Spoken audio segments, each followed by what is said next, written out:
Now, ladies and gentlemen, in this digitally dependent lives that we are living, data becomes the key to breach your privacy.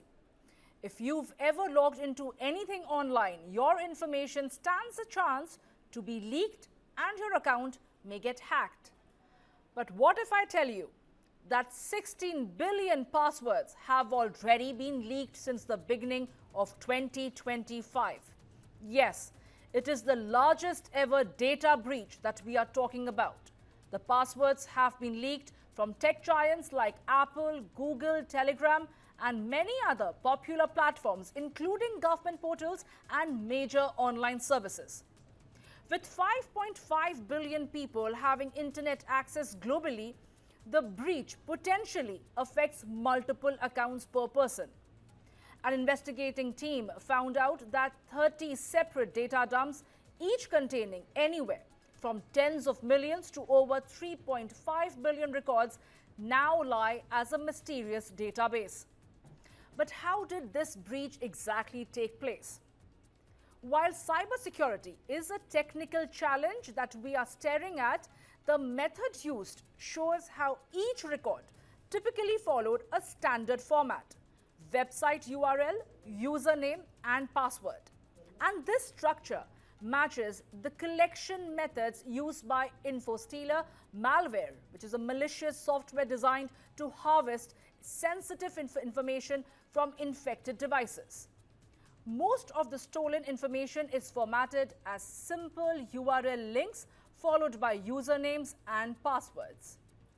Now, what is exactly the impact of this breach is not known, but the data stolen from your login credentials can jeopardize your digital safety and leave you vulnerable against phishing attack, account takeover, identity theft, intellectual property theft, extortion, and many such cyber crimes. There is a fear that looms large over online identities that all of us actively work with. While cybersecurity is a shared responsibility, can the government and the tech giants be absolved of their responsibility? That is the question we will be putting across to our guest this evening. I'm joined by Kanishk Gaur, who is a data privacy and cybersecurity expert. Mr. Gaur, thank you for taking your time and joining us over here at News9. What we are looking at is perhaps the largest data breach. Now, this is not the first time there has been a data leak or a data breach, but 16 billion, the sheer magnitude is alarming. And today we are going to name these tech giants. It is the Apple, Facebook, Google, Telegram, and despite the sophisticated password protection, what explains this breach, Mr. Gaur? See, cyber criminals continuously work in looking at methods, techniques, tactics, and procedures to compromise user data. Now, what we have seen is an attempt where through social engineering, phishing, and other means, the data has been breached from various tech giants and platforms. So what is required now is new methods through which the data which has been compromised can't be used again for getting into other people's accounts. So what you require is larger multi-factor authentication, biometric security, new methods of verifying identity. Now, this could be OTP-based verification. It could be FaceTime-based verification. It could be verification. That has to be included. Now, what we have seen so far is that a lot of times when we log into portals, there is no second factor authentication or third factor authentication. It is just you put in the password. There is no way to validate whether the password has been put by you or by any third party. Now, that is one of the key reasons that the passwords which get compromised are used to get into multiple accounts. So as a best practice, it is strongly needed that some of these tech giants enforce multiple level of security, whether it is Apple, Google, Telegram. They have started it now, but the key thing is it happened after a long time.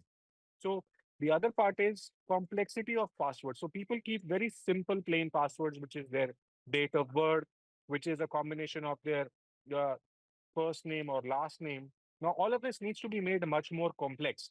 You need to have passwords which are strong, which have certain key parameters, which makes it difficult for hackers to brute force them. So that is something which is the key. Now, Globally, we have seen that there has been a large number of cyber attacks which are happening, and cyber criminals are using some of these means to get into organizations. That's why putting in new security measures is extremely important.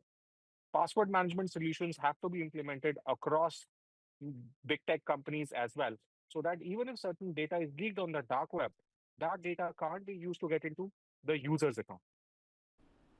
Mr. Gore, it's very conveniently said that the government also promotes online transactions. They want us to take to online portals to try and make life easier.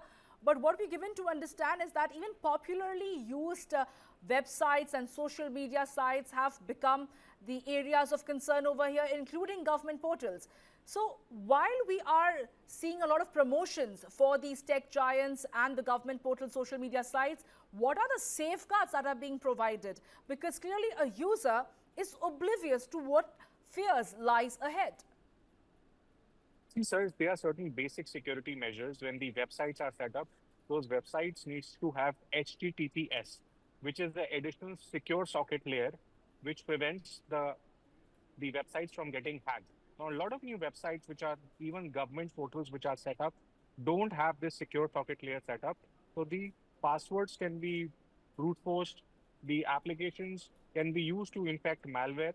That's why it plays a very, very important role to have secure socket layer. The second part is the email has certain security configurations. These are called the DMARC and SPF records. If your DMARC and SPF records for an organization are not correctly set, then one can appear as the managing director, the CEO, or whoever of the company and send out emails to the employees of the company or third parties or even users. So the users won't realize the mail has come from a cyber criminal or it has come from the CEO of the company. That's why the DMARC, SPF, and DKIM records, these are basics. Now, if I look at some of the research that I have done in this country, I have found out more than 60 to 70% of Indian companies, even government organizations, don't have their DMARC, DKIM, and SPF records set up correctly.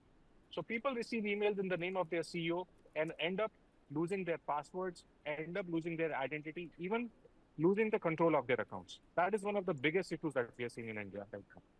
Well, that's a very interesting thing you've mentioned over there, Mr. Gore, and also something that concerns all of us. It's a worry if 60 to 70%, like you're mentioning, do not have the statute demarks in place. It leads to some sort of a breach or some sort of a hack that we all may be vulnerable to. But like I would like to quote, the researchers say that there are 184 million records sitting unprotected on a web server. But I want to ask you, how can this mysterious database be misused, because it does pose a risk of mass exploitation? See, the accounts can be used for sending emails to other people and then luring into clicking on malicious links or placing ads of selling them certain Amazon web services or certain vouchers. If you receive the email from your friend to click and saying that he's sending you Amazon vouchers or any other kind of vouchers, your systems could get infected or it could be used for perpetrating cybercrime. It could be used at a mass level for cyber fraud activity because these email accounts can be used for sending link to their contacts.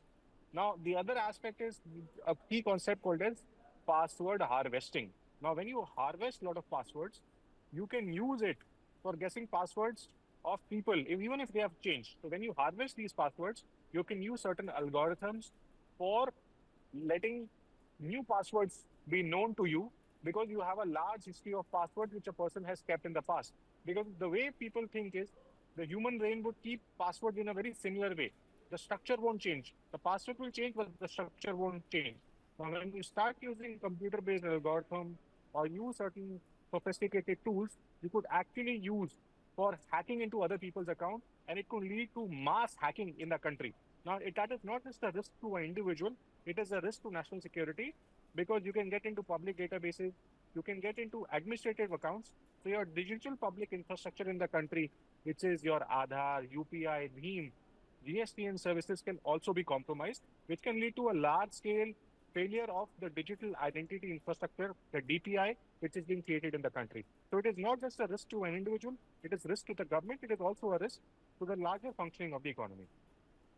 Now, that's a very worrisome thing that you've mentioned over there, that it's not just an individual, but a larger conglomerate or a government that may lie at a risk of it. In a layman's term, Mr. Gaur, I will ask you a simple question. For someone who doesn't understand so many complicated, jargons pertaining to cybersecurity, is the social media space safe for any individual for transactions?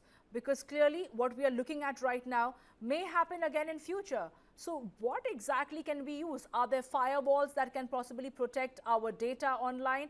Because a lot of us have pretty much our entire life out on social media. See, the first and foremost thing is that you need to keep your social media accounts private. So if you've got an Instagram or a Facebook account, instead of showcasing all your photos to everyone in the world, you should keep them private, that your pictures are only visible to your friends, your family, or to the people who you are connected. Because your pictures are then downloaded and then used for sending social engineering or phishing links to your friends. So if your friends photos are visible, your photos are visible, one a hacker can find out.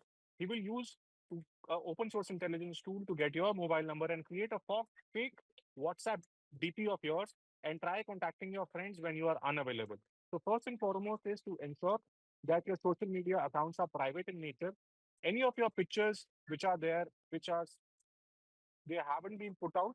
The second key thing is you may have to have multi-factor authentication, which is enabled when you're trying to do transactions. That's really important. The third key element is when you're trying to use social media messaging platform for doing online payments, you must have an account where you have various levels of security authentication, which is enabled. Otherwise, if someone gets your phone or knows the kind of combination that you're using, then they can compromise your UPI or digital payments. The third element, which I would always advise people, is to keep your passwords complex. Don't use your date of birth. Don't use your child's date of birth or your family member's date of birth combination when you're trying to create the PIN. Keep on changing the PIN and the passwords in 15 days or in a month and keep the complexity really high and use certain tools which can help you find out if your password has been breached. Now, Google tells you if your password is breached, but there are always open source tools which can help you identify if your password is already compromised. So as soon as you get a notification that your password has been compromised by any of the platforms that you're using, change your password immediately and try and keep a new combination which is much more complex and it is not linked to your name, your last name, your school you went to, your date of birth, but something else, or even your address. Those are certain basic things. And don't go and click on websites which are insecure websites because they also have an ability to infect any kind of adware or malware which is there. Mr. Gaur, all of us who are watching this show right now, or you and me, we all have gone through this process by creating passwords of having one capital letter, then some special character, followed by some numericals. Now, this is exactly the prompt that we get each time around. We want to change a password at any given websites. Are you trying to say this is not enough? Also, we are living at a time of where artificial intelligence is at play. We are already faced with the fear of how our identities or people can impersonate us. What now we are looking at is where 16 billion login IDs have been hacked into, have been breached.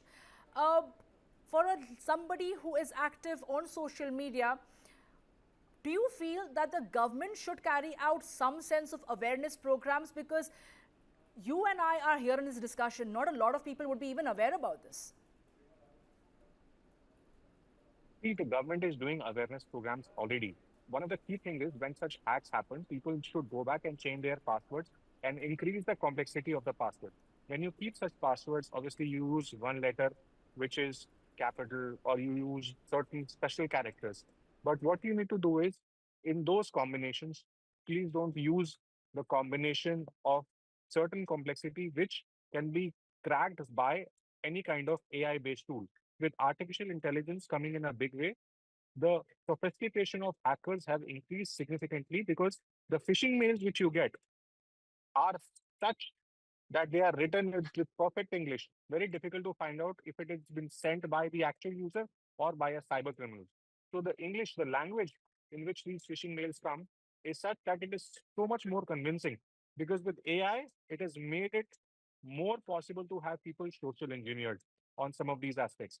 With respect to government, I think in India, we need a larger program on cyber security where any kind of large cyber attack which happens, what are some of the advisories that could be issued by the government telling people how to keep themselves safe? For Right. example, this incident that has happened, there should be an advisory from the government that what a common man can do if his password has got compromised, or even an email informing that your password has been breached.